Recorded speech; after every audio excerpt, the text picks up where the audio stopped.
Kenya's national debt continues to rise steadily, with the government now announcing plans to borrow approximately 923.2 billion shillings to support the 4.29 trillion shillings budget for the 2025-2026 financial year.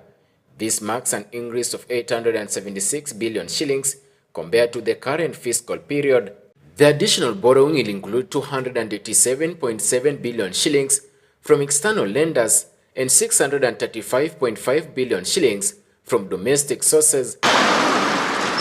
This move is expected to further expand the country's debt burden, especially given that as much of this year, domestic debt stood at 6.1 trillion shillings, while external debt was 5.2 trillion shillings. Government will explore emerging funding instruments such as debt swaps, diaspora bonds, sustainability-linked bonds, and environmental, social, and governance debt instruments to fund budget deficit and manage public debt. The funds are set to finance significant interest payments estimated at 1.1 trillion shillings, with 851 billion embarked for servicing domestic debt and 246.3 billion shillings for foreign debt repayments. It's a big problem for us, and that is the reason why, if you've seen the fiscal deficit which we are working with, we are moving from a fiscal deficit of 8% during the former regime to 4.74% in this financial year that we are starting. Good morning, Mr. Deputy. How are you?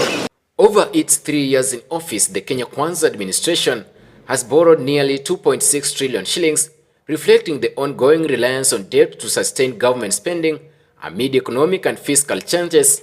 Reporting for Tanzania News Outlook at 1, I'm Felix Wanjala.